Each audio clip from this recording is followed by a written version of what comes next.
start recording this too. Okay, so this is kind of Paperless 101. I'll start with a lot of stuff about verbatim. Then I'll get into some stuff about setting up your desktop and Windows, messing with Windows settings so you won't have annoying issues during rounds. And then I'll go into something else about file organization and how that can be effective. So let's start with the verbatim stuff. Hopefully everyone's already installed verbatim. I'll kind of just glaze over that just to refresh you. Usually the easiest way to do it is to go to the website, which probably won't work because the internet's overloaded. Paperlessdebate.com. Okay, it's not going to load. Oh, it is. Maybe. As soon as that loads, you go to the verbatim tab, click more info, click the installer. That'll work most of the time. If not, you go to your documents. Sorry, I got two windows right here. Type in %app-data. Go to Microsoft, templates, and it should be there, debate.m. I have a few other things. This timer lets me use a timer, but a lot of this installation was already covered by Hardy, and it's been recorded. Will be posted online soon, so I'm not really going to spend too much time on it. Alright, so let's start going through some of the features. Say you want to, well, first, let's start up verbatim. So let's double click that. We have the tab. If you don't have this, it's not installed correctly. So, say we want to cut a card, which I'm pretty sure a lot of people want to do. First of all, we can make it, that's too much. We want to go full screen. We don't have the right resolution. So we go to, internet's probably going to be an issue. Let me, I can't do my workaround because my phone's being weird.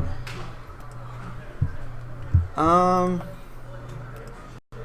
I have a PDF somewhere around here that I could cut? Let's see. I think I had some stuff in my Dropbox. Some alphabetic kids requested. I want to go to the back file, so sorry. If I had internet, this would be a lot easier. I'd just go to like the first article in Google News and go through it, but don't really have internet. So let's go to back files, TI, Ricardo's articles. Tucker asked for this article. Alright, we got a PDF. Yes? I would assume everything's overloaded because we have a lot of people in one area. Okay, so we're cutting stuff about climate adaptation. Probably not as useful this year. Say this paragraph's super important, so I'm going to highlight it. That's not the full paragraph, but PDFs are weird, so you have to do it parts at a time. Now, I'm going to hit, this is important, I'm going to hit F2 instead of Control V. What happens if I hit Control V? Formatting's different, right? That's a different font. It's not going to work. It starts populating your styles. It created a new style here. And if you hit F12, it goes back, but we don't want that. So hit F2. Now, PDFs sometimes are weird in that they like to wrap the text around, and they have to like to have weird returns. So the easiest way to get around that, see how it gets a little messed up there, is you just highlight everything, and you hit F3, condense. That condenses the text. Now, we're not finished cutting that paragraph, and we probably want the next paragraph. So I'm just going to highlight.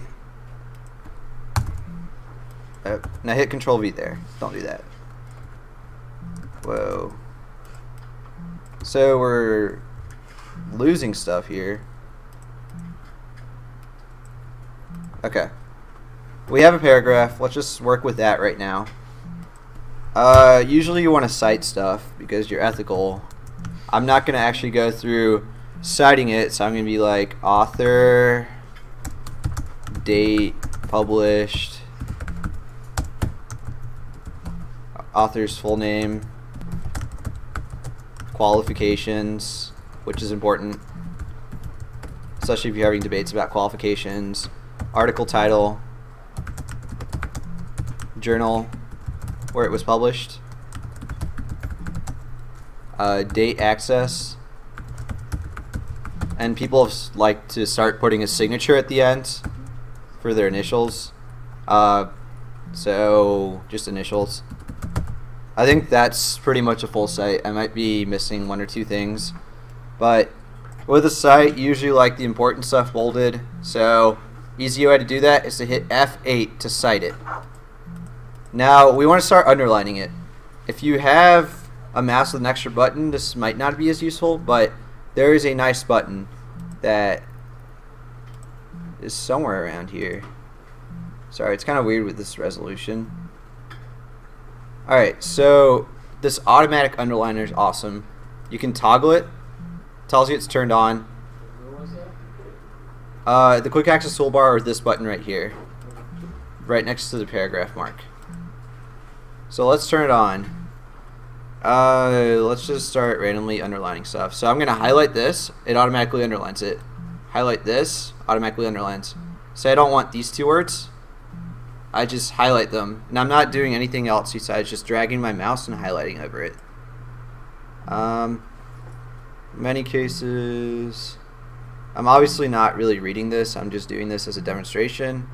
This card could be useful. I don't know. This is obviously overdoing it.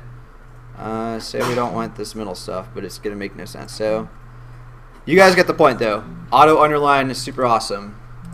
Then we want a tag. The easiest way to tag is to hit F7, or up here, if you can see that. So we want to say climate adaptation tech is important. Tags should be different from that. Usually they have that. Then the warrant, you want to keep them short and sweet. But we have a tag. Now this has to go somewhere in your file. So we want to put it into a block. Say this is 2AC extension to adaptation advantage. So now we're starting to organize files. This would go under a hat that is extensions. And we're starting to create this hierarchy of organization, much like you'd have an accordion. Say you want to go even bigger. This is a huge file, so you want to use a pocket. This pocket would, let's call it advantages. So this file won't really have a good example of it, but we started constructing a file that will be usable in a debate. Now I'll show you an example of the 2AC's file that we use this year. Actually, another better example would be, let's say the Cuban oil AF, right? Pretty big file, has a lot of stuff. I don't really care if it came from the internet. Alright, so we want to show the navigation pane. Easy way to do that is to click up here. I'll keep doing it. So we have a lot of stuff opened up. Let's just show the first heading. So we can see it's manageable here. We're looking for some T answers. We opened that up. It has a few 2ACs. We're looking for counterplane answers. There's a few of them. You want to always go to the first heading or the lowest heading so you can quickly navigate through the file. Now let's say we're putting together a 2AC. They said economics can't be a single item. So I hit tilde, or this button up here. Tilde is the button right under escape, right above tab. Now I don't have a speech document open right now, so it's going to tell me to make one. It's going to be 2AC. I'll just call it that. It's going to save. Okay. So we have our speech doc, and you can see that the 2AC block got automatically sent. I didn't highlight anything. I didn't copy it or paste it. Let's say you also need a card from here because they included some interpretation of toward, right? So I'm just going to put my cursor here, click where it says counterinterp, or I can extend it and click there, hit tilde again, and it only sent that card. Now you can do this with any parts of the hierarchy of organization. Let's say they read all the T violations. We want to send all our T blocks. So I can click here and just send that over. Now it's in the middle of text. Hit cancel if you see that because it'll make things weird in your speech doc. Make sure you're at the bottom of the speech doc. click, and then hit enter. So you won't have that problem. If you did send, it would send like right here. So you'd have a bunch of cards interrupting this card, which would look very weird. So let's go back. Send the T answers. Everything gets sent. Everything that was under that hat got sent. Let's say we don't need toward, right? So there's an easy way to delete this. You hold down Control, Alt, and then hit the left arrow key, and it's gone. I can do it with the hat. It's gone. Now, it's showed on the on-screen keyboard. So we see. Also, did anyone try this on their computer right now? If you do and your screen flips, let me know. There's a way to turn that off. So we're here. We're going to hit Control, Alt, left arrow. It's gone. This is really important for file organization because sometimes you have to edit what's going on in the 2AC. So let's put back together what we had. We had a T answer, there was a waiver counter plan, and there's a politics, a Saudi pro-lift and politics is sad. All of this is put together. We don't need these extensions, so I'm just going to delete them.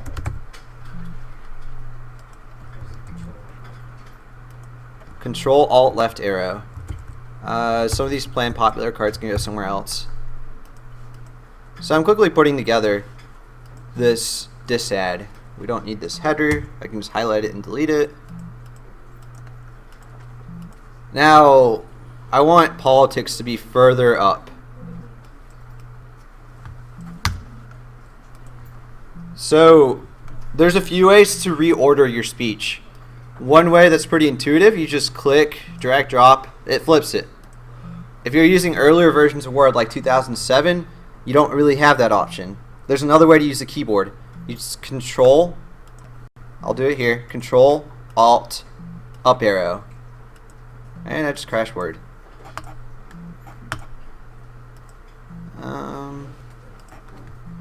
There might be some issue with the way the macro is coded. No, I don't want to load it.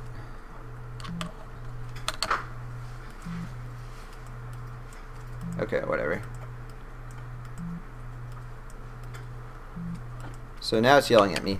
But let's go back to our speech. Fortunately, nothing really bad went on. Control up arrow. Okay. Let's not use that one for right now. With stabler versions, maybe Word 2010, it'll work pretty well. Drag and drop if you have 2013. Let's start anew. Let's recover our speech actually. Exit out of that. So we've reordered our 2AC, now we want to read it. So there's a reading mode built into Word. And you just click this button. And now we're able to read. This is too big, so I'm going to zoom out a little bit. I'm just holding down Control and using my scroll wheel. Another way to do that, which is to go to view. Actually, I haven't used 23. In 2010, there's a menu over here. 2013, there doesn't seem to be a menu. But you can zoom out with that by just scrolling out. Oh, there's a zoom bar down here that you can just use. You zoom out. We're reading the speech. Going through, we want to mark this card here. So, easy way to do that, you just click, hit tilde. Okay, this is unstable with this version of Word. Usually you just click and hit tilde. Another way to do it is to click somewhere and hit enter a few times. Alright, this reader is really weird actually. I think I'm going to downgrade to 2010 sometime soon. That's as you're reading a speech. But before you read a speech, what do you need to do? Anyone? Put it on a flash drive? Yeah, so you just click USB, right? Yep. You can just click USB. There's an even faster way to do that. Oh. But I'm going to click USB. Should be there. What's the faster way? Control Shift S. Oh, snap. Control Shift S does the same thing. It's asking me if the file is there. It exists. Should be there. Should be fast. Those are some basics about debating paperless. You should always use tilde to construct your speech document. Copying and pasting is slow, very slow compared to this. Now, as I was putting this together, how long did it take me to put together the 2AC? I was listening to the other speech. I heard there was a T violation, so I sent that over. There was a waiver counterplan, so I sent that over. There was a politics dissad, so I sent that over, and I had to reorder it a little bit. That took me 30 seconds tops. I know a lot of you, when copying and pasting, that could be a task that takes a few minutes. So it's important for you to learn to use tilde and to use it to your advantage so you can spend more time reading their evidence, typing out analyticals, etc. Question? How do you control alt and arrow? Okay, so I'll show you real quick. You show the desktop. Go to the desktop. Quick way to do that, Windows button and D. Right click. Go to graphics options, hotkeys, and you disable them. Graphics option, hotkeys. I'm going to enable it just to show what happens. So control up arrow. Let's do control alt right.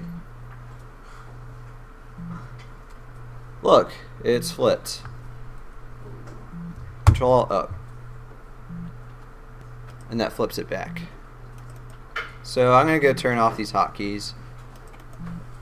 So right click, graphics option, hotkeys, disable. Make sure it's disabled. The reason that exists is some people like to orient their monitors this way if they're dealing with a lot of documents, so that's a quick way to do that. Let's go back to our speech, which got sent to my other monitor. So those are some of the basics of the tilde key, etc. Modifying your speech document, setting it to the speech, saving it to the flash drive. Are there any questions about all of this? Let's show a few more features. Say you don't like yellow, it's hard to read. You can change the color here. Let's do green.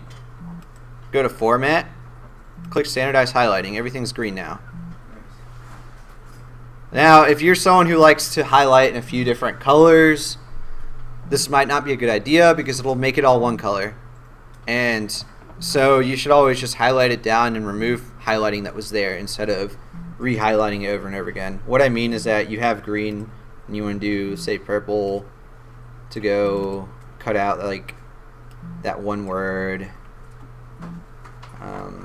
increase trade, like that, right? If I hit standardized highlighting, it'll make everything purple. But that's just a highlighting thing, and whatever. So these are some of the basics of how to debate paperless, how to be efficient with it, and how to construct a speech document. Now, the rest of this lecture is going to deal with other things outside of verbatim that can make you more efficient, that can make life a lot easier for you. Any questions about verbatim? Yes? No? Yeah? There's like a few, I know there's the formats, there's convert, warrant, and like open case list. Are those like... Okay, so convert is to convert files from a different format to be compatible with verbatim. It's not going to work perfectly every time because that's very hard to code. Warrant is a pretty cool option. Say this FatWise card, you like it a lot. You click warrant. It creates a little tab on the side, and we can be like, data proves hedge is not necessary. And you always have that warrant attached to the card. And if you want to hide it, you just hide them. That's some revisions. You can delete it by hitting delete warrant. Open case list is if you want to upload it to the college wiki. This is not really as relevant for high school until Hardy decides to copy over a lot of the features. You get to, it's actually pretty cool. You can, let's do it right now. Click convert to wiki. It's going to create a new document that has a site list. And this will take a second because it's got to go through every part of it. And it's going to make it Wikimedia. So then you can go to the wiki. from this document, copy and paste everything, and it'll show up correctly. So it doesn't. So you can. Like, it'll show up with all the headings. Hold on, my phone's freaking out. Alright. There's like some auto upload stuff that doesn't really apply to y'all because you're not using the same wiki as college debaters do. But that's still a very good tool. If you ever get site requests, you can post them on the wiki very quickly. There's also a few pads features that deal with co-authoring, like this button that syncs it. This button opens your timer, but you need to have timer.exe in there. By the way, Debate Synergy has an updated timer that actually tells time correctly instead of giving you 61 seconds to the minute. You can just Google it, and it should be easy to find. I'll see if I can get Hardy to include it in his installer. It includes some settings. I think the cool thing about this is that you can kind of get it out of the way, throw it like down here if you want, and it works pretty well. Let's exit out of that. And then you can run nav pane cycle, which is a pretty cool tool. Virtual tub I've never really used. That might be like a Synergy relic. I don't think Hardy's really developed for it as much. Who's Hardy? Aaron Hardy, have you not met him? No. He gave the initial paperless lectures. He's the creator of this template. Okay. Any other questions about verbatim? Do you think that do you think if you can get like convert parallel, that's a good idea? Yes. And if you come by the office later, I can show you how. Is it possible to change it so that when using the automatic underliner, it doesn't make it in bold, just underlines?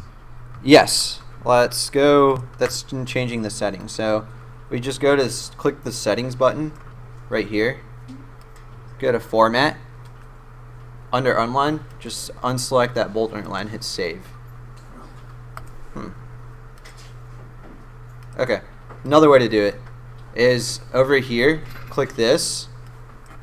That opens the styles. And there should be an underline style somewhere. Modify it, then unselect bold. Hit OK. And let's try it now. Yep. So those are two ways to do it. One is to go to the settings. The other is to open it up here. Go to underline plus bold, modify it, and deselect bold. And the other thing you need to do is select this button, new documents based on this template, and hit OK. And that'll save it to the template itself. Other questions? Okay. Let's go on to some modifications you can make to avoid annoying issues that you deal with. Let's start with the first one that isn't really as necessary, but I think is useful. Create a debate user. This is important to separate debate from other things you use your computer for.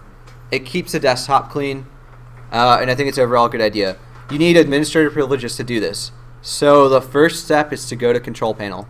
Go to Start Menu, Control Panel. Windows 8 users. You won't really have a Start menu, but you can just go to whatever looks like the Start menu, like the Metro UI with a bunch of stuff you can select, and search for Control Panel, and you'll get to the exact same thing.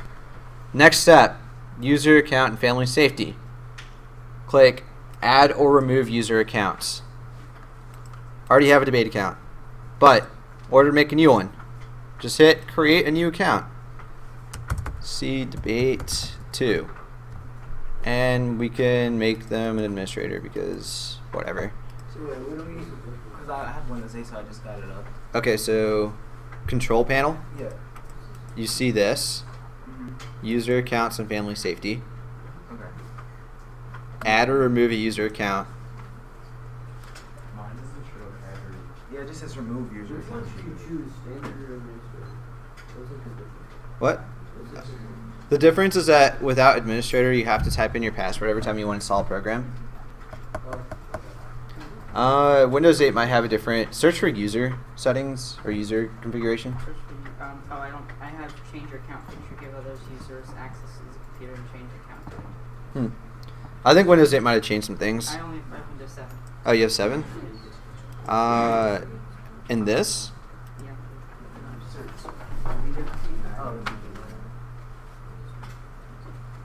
Click on user accounts here.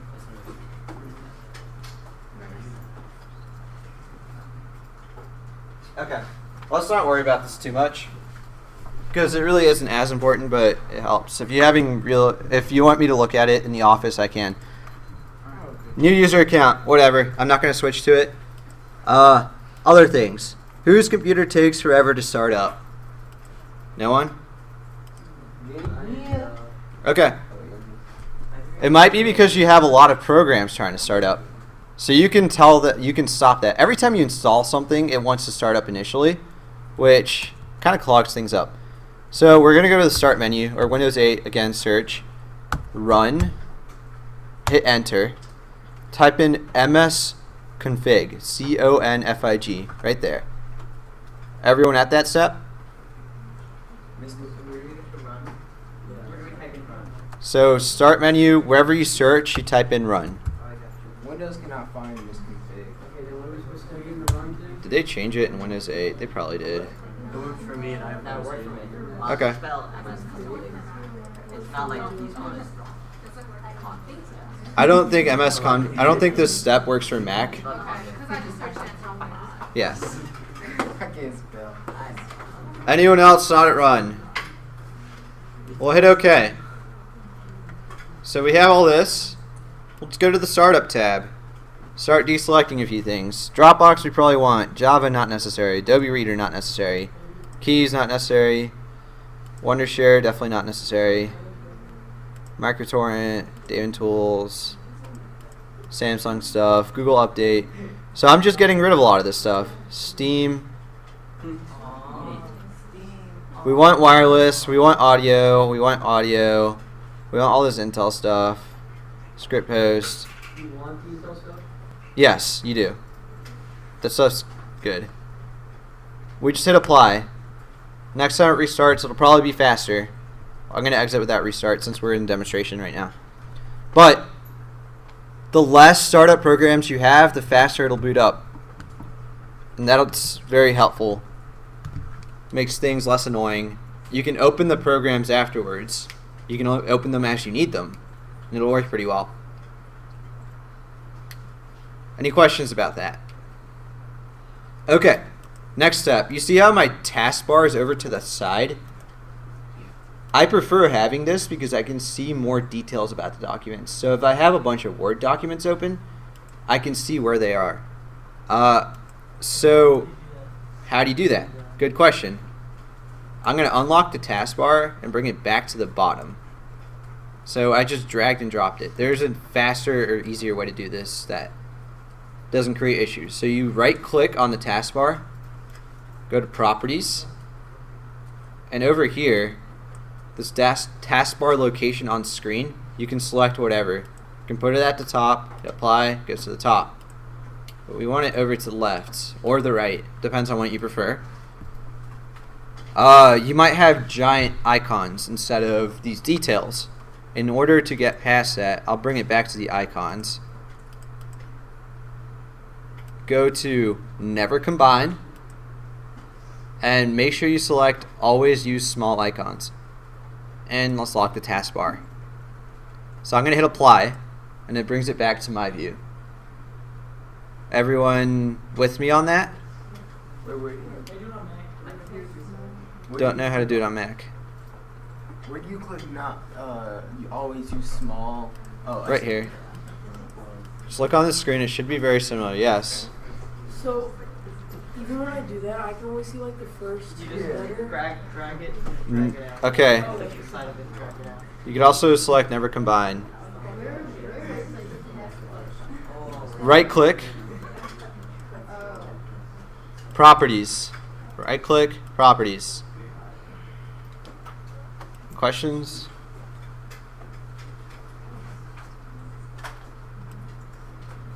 Okay. So taskbar's to the side, right? Another thing I had.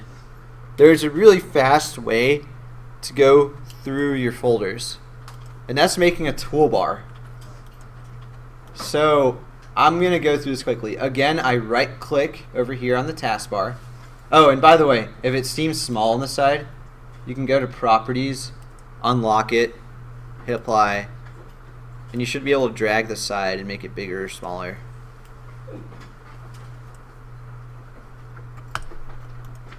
Lock it. Okay, so we right click, toolbars, go to new toolbar.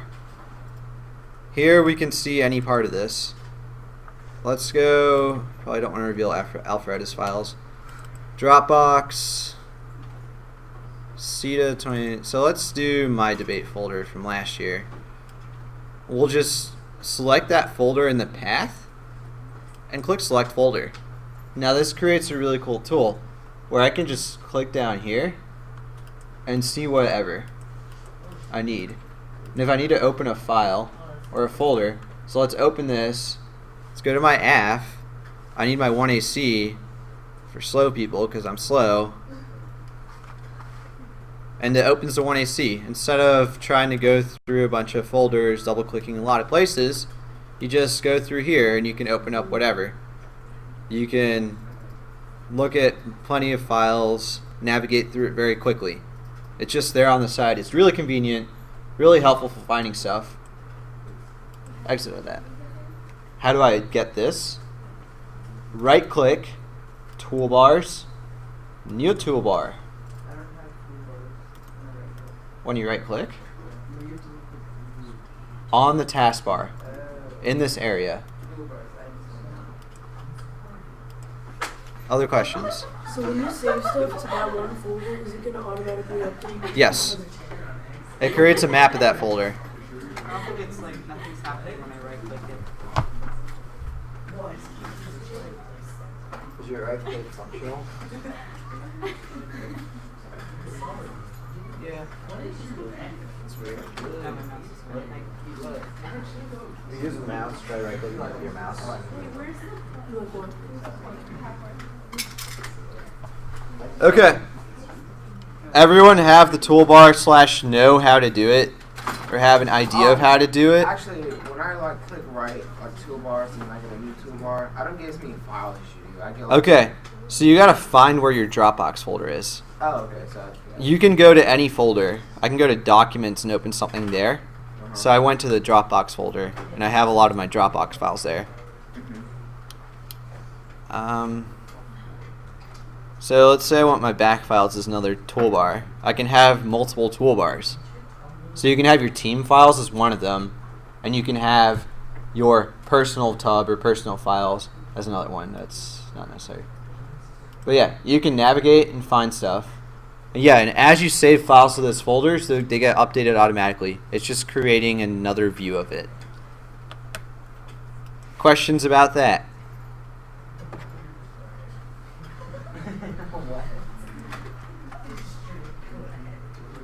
Shashan, was that you? Huh? Oh, Okay.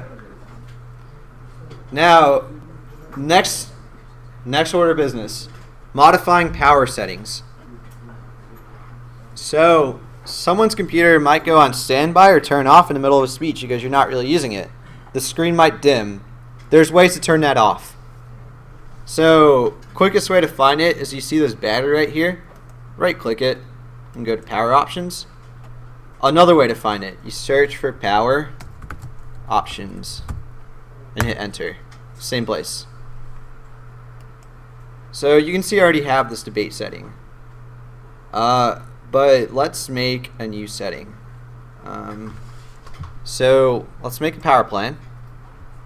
Let's call it my custom plan 1 or call it debate. Let's start with high performance. Everyone with me on this step? Alright, let's click next. Now we never want to dim the display, so we'll go to never. We never want to turn off the display and never want to put the computer to sleep. This is only when you're debating, and you only want to turn this on when you're debating. If you leave this on otherwise, and like you leave your computer open, it will go until your battery runs out. So this is just you're in round and you don't want anything to turn off while you're debating.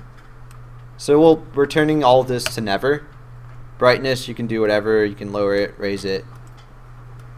This ensures that your computer just doesn't randomly turn off. And then you can switch between your normal settings, balanced, high performance, and then your debate settings. And you should be able to click here and switch between them pretty quickly. You should do this before you go into debate round, so your screen doesn't dim, turn off, your computer doesn't decide to turn off, go on standby on its own. Because that kind of sucks while you're speaking, and it interrupts the entire flow of things. Questions about that? Okay. Next order of business, turning off Windows Update. Who's had that happen in the middle of a speech or in the middle of rounds? It just pops up. It's like, do you want to restart it right now? You can turn that off, believe it or not. It's open at start. What? Oh yeah, you could tell it to... Hold on. It opens at start. Okay, we got rid of that by not starting up Java in the startup files. I do. You guys done? Okay, I can wait.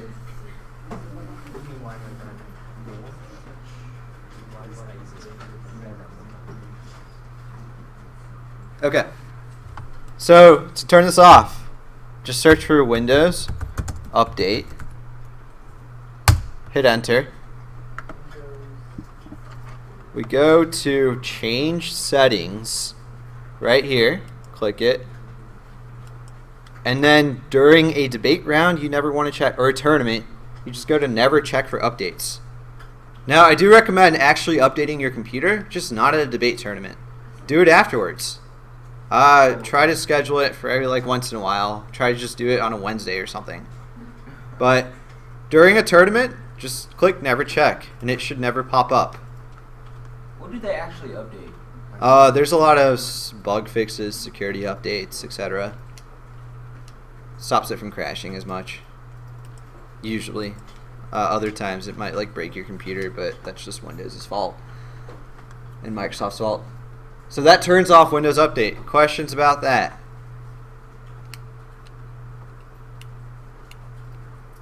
Okay. Last order of business is a few useful keyboard shortcuts. So a few buttons on the keyboard that you can press that makes you faster at this stuff. The first one, did you guys see me tabbing through this PDF, which is showing up on my other monitor, and this file really quickly? I wasn't clicking. I don't have my hand on the mouse like that. How do you do that? Control tab or something? Alt tab. Or you can do Windows. Oh, whoa. I can't do Windows tab. Alt tab. So I hold down the Alt button, hit tab. It gives me the option to cycle through them, or I can just go. You can hold it and click on one of them.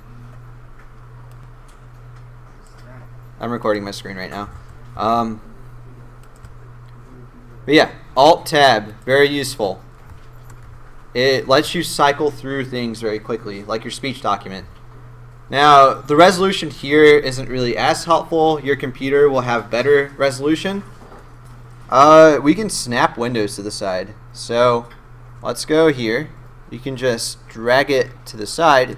It'll create that view. I just opened Firefox. And it'll snap it to the side.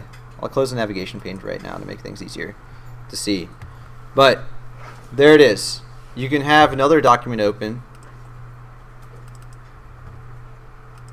and snap it to the other side. So now you got kind of a dual screen thing, where if this is your speech document and I'm doing something you shouldn't do, you can send stuff over. This isn't verbatim, so don't really worry about it. Very useful for putting together speeches. Most of your screen should be big enough to where it won't really be an issue when you're snapping side to side. There's also a keyboard shortcut for this, and I'll open up the keyboard again. This Windows button between Control and Alt, it might be next to FN and right or left. So let's click this. Windows right. That made it normal. Let's do it again. That sent it over to the side. Now say you want to make something full screen, you can do Windows up, Windows right, Windows up, Windows left. Or you can also just tap it to the top and it does the same thing. Very useful for putting together speeches. Good hotkeys to know. Now the last one. A good place to put important files or shortcuts to the important files or folders is the desktop. Easiest way to show the desktop instantly is the Windows button and D. And that just minimizes everything, goes to the desktop. The best place to put a lot of these files is the corners. And let me just turn that off. So our AF can go here, 2ACs go here. That's an easy place to find them. So you can show the desktop and then open this up. It'll open it up. If you hit Windows D again, it'll bring everything back up. So let's snap this to this side and this to this side. That's since it's my other monitor. Right now I'm rocking two monitors, so stuff sometimes gets sent to the other. And those are useful keyboard shortcuts. Useful ways to make things you'd normally do a lot faster. Switching through windows, etc. That's all for the Windows desktop configuration stuff. Are there any questions about that section? Okay. Now, last thing I want to really go over is file organization and naming.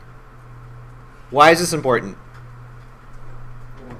Anyone can just say it. Yeah. So in rounds you can just search a name that you know the file. Yeah. Yeah. File organization. If you're in a big team, that's a big issue. A lot of people have different ways of naming things. If you're in a small team, it's also important to be able to search through your files. Sometimes you get files from other sources, get files from the wiki, put together stuff.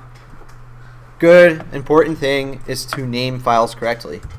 Now, the way I like to name files is to go kind of have a uniform system. So we have the side, so AF or neg. So let's go with an AF file.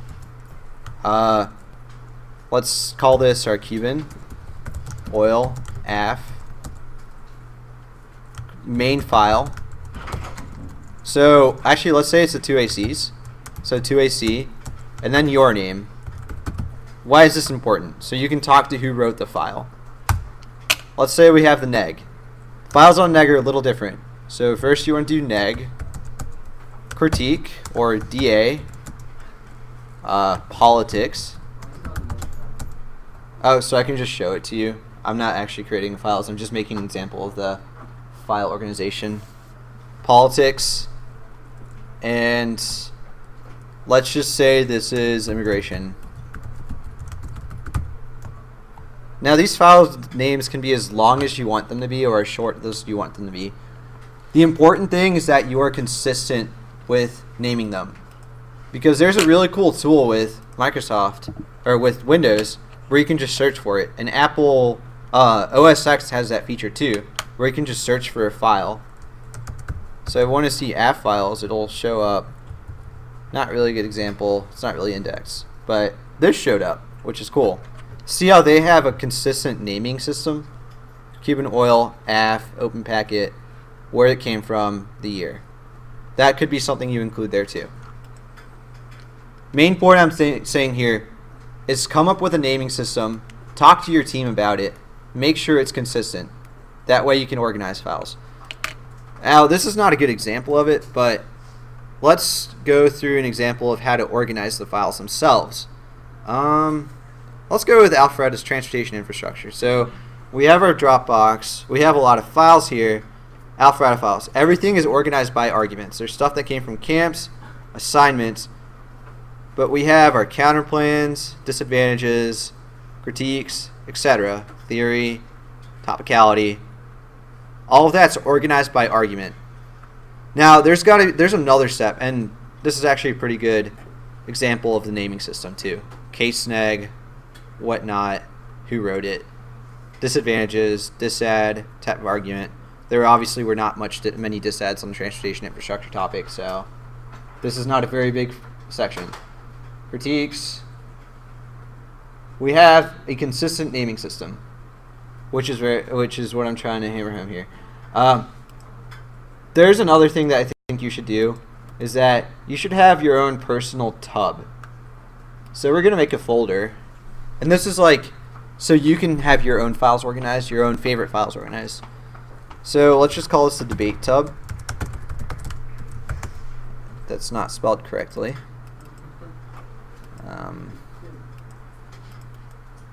Rename. Let's open it up, and we want to populate a few folders. So usually you'll be affirmative sometimes, you'll be negative sometimes. I want to focus on the negative side of things. I like to have a folder that's like important arguments or top level. This will have like your favorite arguments. If you like the T file, you throw it there. Your favorite T violations, throw them there. Your favorite critique, throw it there. Politics dissad, if that's a thing for you, which I'm assuming if you come out of this institute, it will be a thing for you. Throw it there. These are all your favorite files. If you have a 1NC file, which I honestly suggest having, just a file where a lot of 1NCs are there, popular 1NCs that you use, including some case defense, put it there. A case defense file, or sorry, impact defense file. Throw it there. Point is, have a folder you can go to that's just a quick reference that's all of your favorite files. And there's an easy way to force it to go to the top. You just put an exclamation mark at the beginning. And that makes it naming, yeah, of the folder. The second, we have our DAs, counterplans, critiques, topicality. T might not need to be its own folder because you already have it in the top a little bit. So we have a few files. That's our neg tub. The af tub, it's a little different. I would suggest having something, again, top level, say af, just like general af files. So an affirmative is going to have a lot of advantages, etc. A core file, some solvency stuff, a bunch of add-ons. That goes there. 1ACs, your 1AC might change from round to round. You might want to adjust a few things. It's good to have a backup. And you want to have 2AC blocks. Now with Hardy's with the new organization system with pockets, this blocks folder might not be necessary because it'll just be one big file. But it's also something good to have organized. Maybe it's good to have a backlog of what your 2AC blocks have looked like because you should constantly be looking for new ways to answer stuff and new ways to update them. So this can be your affirmative folder. Yes? You think it's a good idea to like move our Dropbox stuff into this tub? Or Don't drag and drop it. It's a good idea to copy and paste into these tubs. The reason is, even if it creates some redundancy or creates a bunch of different files, well, it actually might even be a good idea to have this in your Dropbox. But even though it creates a bunch of redundancy, it also creates a checklist of what files you've looked at and what files you need to go over. So another thing I'd suggest is only put files in here that you've looked over at least, or even better, highlighted, because that creates a good checklist too. Now with how Paperless is going, highlighting can be something that you do as a team. Different people do it. I do suggest you read every card that you want to read around beforehand because you'll know more about it. And then you can have a third folder called theory or just a separate file. And you can even throw files to your individual files that you think are important. If you have a theory file, just put it there. The point of this is just to make sure you're organized and make sure you have a checklist. And the last thing is you probably want your debate tubs on your toolbar. So let's make another toolbar. And in order to get to this one, it's on the desktop. So we go here, debate tub, and it's right there. And we can see all the folders. Questions about this organization type stuff? No? Okay, any questions overall? Anything else you want me to go over? If you're a Mac user and you'd like to be able to use this Windows stuff, feel free to come by the office. I'll show you how to install Windows on your Mac. With OS X, you do have a few cool features. I think the search function's a little bit better, but you do give up a few things that you gain in Windows. And actually, just one last thing. All of you should have the capability, like a camera and a microphone built into your laptop. What program do you use to record yourself? Usually it doesn't have a good one built in. Now, I'm using a program called Open Broadcast Software, and right here, and I actually stumbled upon this because I'm a nerd and I play video games and I like to stream sometimes. And this is all. This is the only time you can stop playing like recording. Okay, this is also the program I use to live stream at the NDT and at the TOC. And yes, I'm the one that live streamed both of those tournaments. I watch you on Twitch for games. I mean, like, yeah. Because Twitch is like 10 times better than Justin. Yeah, Twitch's interface. Has many better features. They actually kicked me off of it on finals, which is why it was so Twitch kicked you unstable. off? Yeah, Because you weren't gaming? because we weren't gaming, yeah. You should have just, like, had a lead tab open and then whenever, like, you raise your hand or something. Yeah, I could have done that. You're like, still in queue. What?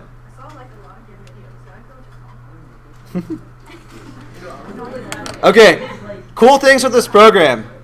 You can record yourself, but I think something more important is you can record your screen. Now, why do you think that might be important? You can look at how you're putting together documents and see different ways to be more efficient. You can give it to your coaches. They can give you a second view. Let's say you want both, though. I want to add a camera to this. So let's add a video capture device.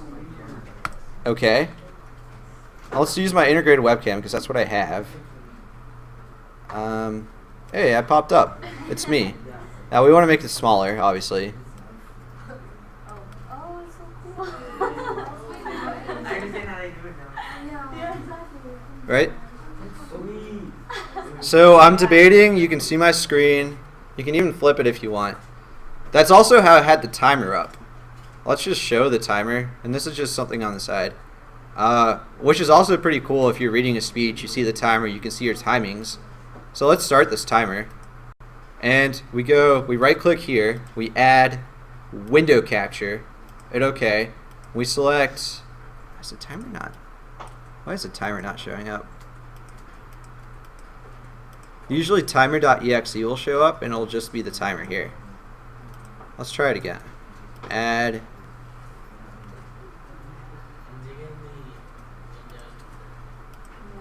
Yeah. Okay, this might. Usually it'll show timer.exe, and that'll work. Let's see if I can just do the screen region for right now. Monitor capture. Okay. Sub-region. Select region. And I can just choose a certain spot.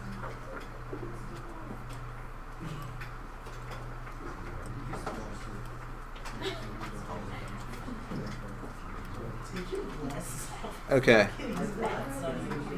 Hit OK.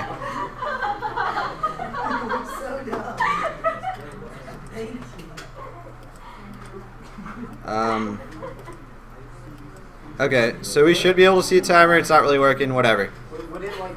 It's just gonna like isolate on the side, is what you're saying? Well, it selects that region and shows that region of the screen. So it'll create a window here that you can adjust just like I did with the camera. And I'm actually going to get rid of by clicking Edit Scene. Oh, like what you did at the NDT. Yeah, I'm showing you what pretty much I did. This is also something cool that you can use on your own. Now, there's a few settings that you have to change in order to be able to record without streaming. So you just click on Settings, go to Broadcast Settings, and make sure you select File Output Only. Mac users, sorry, this is a Windows only thing. It uses DirectX. You have Photo Booth. You actually have pretty good programs to record yourself already. So. Also, you need like a dedicated graphics card. If you have like a integrated card, it won't like let you. Well, that's if you're like trying to live stream. You can lower the settings enough so it should run fine. It's been running fine with a lot of integrated graphics cards. Yes? Do you have any programs you can recommend for recording the screen from X? I think QuickTime actually lets you do that. I can try to do it. Okay, let's get rid of this video capture device. Delete that.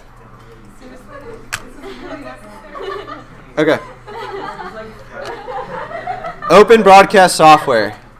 Good for recording yourself. Works pretty well. Setting up a live stream is an entirely different thing, but you can Google that. There's a lot of guides on it. You need a stable connection for it, which... How do you like get to the stream? Is there like a link? You need a code from the site, etc. Like, How do you do Okay. you go to settings and then you go to broadcast settings and then you select the server Yeah. and then sometimes there's like a stream key just going. Yeah. Pretty much. Other questions? That's pretty much all I've got. Thanks for listening.